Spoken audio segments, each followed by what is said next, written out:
Mesdames et messieurs, vous êtes bien sûr dans la rubrique L'invité, le citoyen face aux urnes.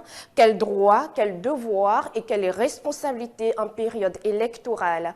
Vous le savez, mesdames et messieurs, à l'approche de l'élection présidentielle du 12 avril 2026, le rôle du citoyen dans le processus électoral est plus que jamais au cœur des enjeux démocratiques.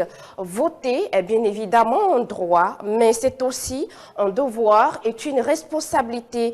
Comment exercer ce droit de manière consciente et quel comportement adopter pour préserver un climat apaisé? Pour en parler ce matin, nous recevons M. Awaga Bruno. Il est membre du réseau des ambassadeurs du vote. Bonjour M. Awaga Bruno et merci d'être avec nous. Bonjour madame, c'est un plaisir pour moi d'être ici ce matin. Je voudrais avant tout vous remercier ETL pour le travail que vous faites ici, un travail de qualité. Merci. Et l'honneur que vous faites aux organisations citoyennes comme RAV Bénin. Merci monsieur Bruno. C'est un plaisir pour nous de vous recevoir. Justement, avant d'entrer dans le vif du sujet, nous allons clarifier les notions. Déjà, lorsqu'on parle de citoyen face aux urnes, que recouvrent concrètement les notions de droit, de devoir et de responsabilité? Oui, merci madame. Et avant de répondre à votre question, je le disais tout à l'heure, pour l'honneur que vous faites, au RAV par rapport à votre préoccupation. Je voudrais dire, madame, avant d'aborder les trois notions, il y a une notion principale. Laquelle? La notion de citoyen. Qu'est-ce que c'est que le citoyen? Parce qu'on dit je suis citoyen, mais on ne sait pas en réalité ce que ça recouvre. Allez-y. Le citoyen, c'est un individu qui est reconnu comme membre d'une communauté ou d'une communauté politique, comme par exemple le pays, ou d'une ville, on va dire citoyen d'une ville, et avec la capacité de participer à la vie publique. Si vous suivez bien cette définition de citoyen, vous devez comprendre que la question des droits, de devoirs et de responsabilités s'impose. D'accord. Et justement, pour le téléspectateur qui nous regarde ce matin, qu'est-ce qu'il peut comprendre? Bon, quand on va parler de notions de droit, devoir et de responsabilité, justement, en période électorale? Oui. Je vais prendre le contexte général et après aller sur la période électorale. D'accord, allez-y. Dans un contexte général, le droit du citoyen, c'est le droit de vote. Le droit de vote, le droit de participation, le droit à l'éducation, le droit à la justice. Là, ça fait partie, là, on parle des droits. Oui, on parle des droits, les droits du citoyen. Mais en période électorale, exactement, le droit revient à quoi? C'est le droit à l'information. Le citoyen doit avoir une idée claire. Il doit avoir une idée claire du programme de société des candidats parce que c'est en période électorale. Exactement. Et par la suite, quel serait le devoir du citoyen? Non, le devoir du citoyen, c'est de respecter les lois électorales. De participer à la vie publique. Et il a aussi le droit de défendre les valeurs républicaines. Et parlant de responsabilité? La responsabilité, si vous avez le droit, vous avez le devoir, la responsabilité revient parce que le citoyen est un acteur de la société. Il agit sur la société, il transforme la société. Donc, il doit avoir des responsabilités. Tout choix opéré, il doit pouvoir assumer. Il doit assumer le choix opéré. Il doit veiller à ce que toute action qu'il mène contribue au développement de son pays. Alors justement, intéressons-nous à présent au fondement de la participation citoyenne. Monsieur Awaga, dites-nous quels sont selon vous les principaux, c'est vrai, droits dont dispose le citoyen lors d'un processus électoral, concrètement parlant. En termes de droits du citoyen, il doit avoir la connaissance, l'information. L'information. Et en période électorale, il a le droit au secret du vote. Parce que ceux pour qui il vote, on ne doit pas le savoir. Et enfin, il a le droit à la sécurité dans le bureau de vote. D'accord. Alors, au-delà du constat, se pose la question de l'engagement, bien évidemment, du citoyen. Déjà, dites-nous comment transformer les électeurs en acteurs du changement. Pour transformer l'électeur en acteur du changement, il suffit de lui faire comprendre que le bulletin, puisque le jour du vote, il faut aller prendre le bulletin et cacheter. Le bulletin est un contrat. C'est un contrat d'engagement. Un contrat. Oui, c'est un contrat. Et voter, c'est donner son mandat. Donc le changement va commencer ou bien commence quand le citoyen suit l'exécution des promesses après les élections. Il suit et il interagit. Parce que ce que je vais vous faire savoir, madame, les gens votent et quand ils finissent de voter, ils vont s'asseoir et dire « je vais voir ce qu'il va faire ». Mais celui qui a été candidat, qui devient l'élu, il doit être accompagné. On doit pouvoir donner la lettre. On doit pouvoir dire, vous nous avez dit ceci. À tel moment, vous avez dit que vous allez faire ceci. Vous allez changer telle chose. Vous allez poser tel acte. Maintenant, est-ce que ça se fait? Il faut lui rappeler. Il faut lui rappeler parce que les instances, ou bien notre constitution a donné des espaces. Parce que au niveau des communes, par exemple, il y a les audiences publiques de reddition de comptes où les populations peuvent participer et même contribuer à la préparation du budget. Au niveau national, nous avons les représentants du peuple, qui sont les députés.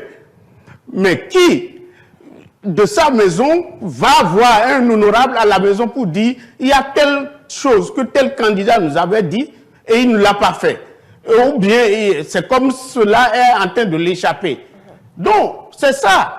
Parce qu'il y a le suivi et l'interpellation. Et l'interpellation, c'est les députés. L'Assemblée a donné le pouvoir aux honorables députés d'interpeller le candidat élu, le président de la République, si c'est le cas, pour qu'il vienne s'expliquer sur certains sujets ou bien sur des choses dont la population a besoin de connaître. Alors, Monsieur Bruno Awaga, nous allons poursuivre justement. La qualité d'une élection dépend aussi du comportement des électeurs. Alors, en quoi est-ce que le comportement des citoyens peut-il influencer concrètement la crédibilité et la transparence des élections? Oui, les citoyens, ce sont les acteurs du développement. Ce sont les acteurs principaux de l'animation de la vie publique. Si on parvient à faire comprendre aux citoyens qu'ils doivent avoir des comportements exemplaires, donc ils doivent être vigilants quand ils élisent un candidat ou bien qu'ils mettent en place un pouvoir, ils doivent être vigilants, ils doivent être respectés des procédures, ils doivent respecter les procédures et ils doivent décourager tout ce qui se fait, mais en suivant les règles. Tout ce qui se fait et qui ne répond pas aux aspirations de la population, en suivant les règles et les tests en la matière. Alors, Monsieur Bruno Awaga, nous sommes justement à quelques jours du scrutin présidentiel et les défis sont bien évidemment réels. Alors, quels sont, selon vous, les principaux défis liés à la participation citoyenne? Les principaux défis, il y a un défi majeur. Majeur. Oui, qui est le taux de participation. D'accord. Le taux de participation, c'est important. Ça crédibilise la démocratie. Je vous dis, le vote est le cœur de la démocratie. Donc, le taux de participation est un élément déterminant pour voir comment les populations ont adhéré au programme de société, ont compris que à la fin d'un cycle, d'un mandat, un autre mandat doit pouvoir suivre dans les règles prévues par nos tests. Exactement. Donc, le second défi fondamental, c'est de lutter contre l'achat de conscience. Parce que on ne peut pas se vendre pour atteindre quelque chose de potable. Si vous voulez qu'un pouvoir réalise vos aspirations, il faut que vous adhérez librement. Exactement. C'est ça. Et il faut éviter de se compromettre. C'est-à-dire, il faut rester dans la logique de ce que la nation est unique, c'est un bien commun, et que nous tous, nous devons nous mobiliser derrière les acteurs pour que le développement soit réel. Exactement. Alors, au-delà, justement, de cette échéance électorale, quelle action concrète recommandez-vous pour renforcer la culture civique des citoyens? Les actions que moi je vais suggérer sont de plusieurs ordres. D'abord, l'éducation. Vous voyez, si on ne répète pas, nous avons aujourd'hui les jeunes majeurs qui ne savent même pas qu'il faut aller faire les formalités pour participer à la prochaine élection présidentielle. Donc, il faut une éducation, il faut introduire désormais dans nos programmes depuis le cours primaire l'éducation civique portant sur les questions de vote, de citoyenneté.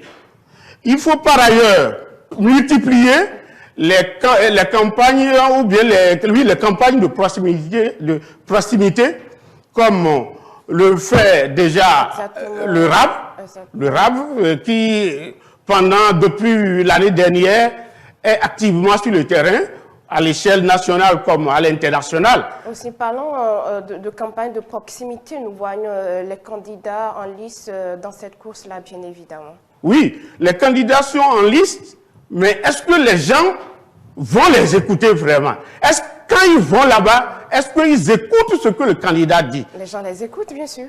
Bon, s'ils écoutent, c'est déjà bien. C'est ce qu'on souhaite. Qu'on ne soit pas un spectateur. Qu'on vient, on reste là, on dit je veux voir ça, la personne physique du candidat. On ne veut pas entendre ce qu'il dit, on ne veut pas entendre ses promesses, sa vision du pays. Donc si les gens, le fait que les candidats soient sur le terrain, c'est l'idéal. Mais les populations en retour doivent pouvoir les écouter, de pouvoir noter ce qu'ils disent pour pouvoir les suivre. Parce que c'est ça la suite qui est plus important. Pour rappeler que dans telle ou telle localité, vous avez dit ceci, ce qui ne se fait pas, donc ou bien ce qui tarde à venir, et vous donnez l'alerte. Alors, M. Bruno Aroaga, dites-nous quel rôle doit jouer davantage, je vais parler des institutions en général et la société civile dans ce processus électoral. Les institutions en général doivent être des arbitres impartiaux.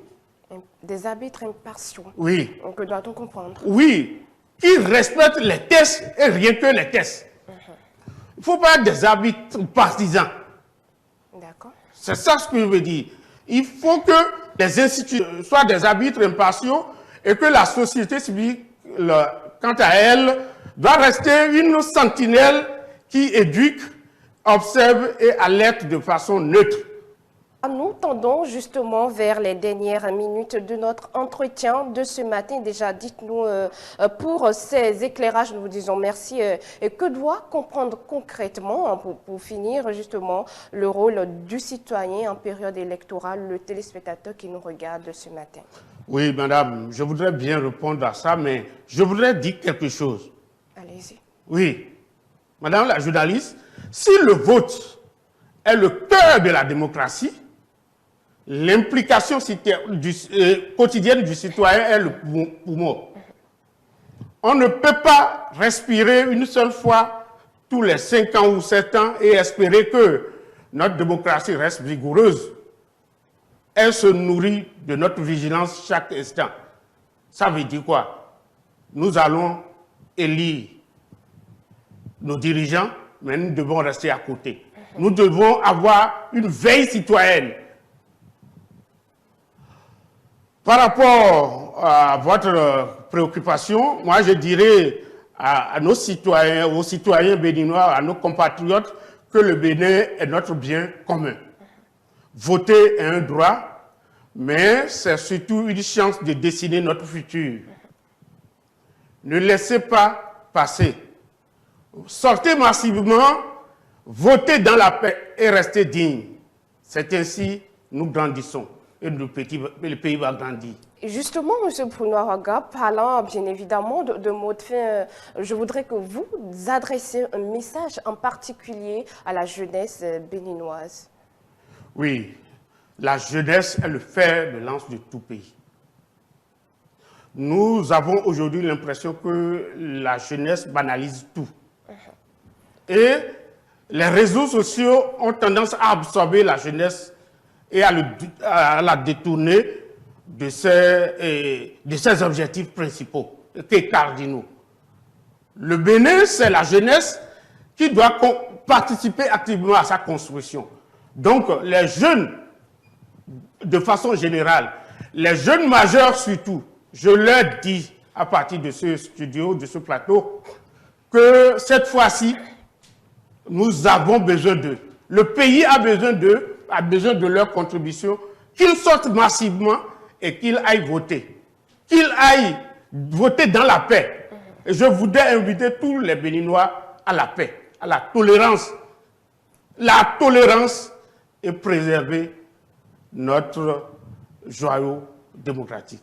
Alors, merci Monsieur Bruno Awaga. Je rappelle que vous êtes membre du réseau des ambassadeurs du vote. Merci d'avoir répondu présent à notre invitation.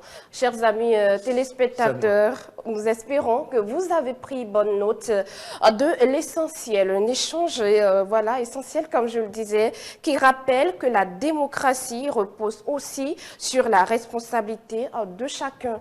Merci de nous avoir suivis. C'était l'invité de la matinale.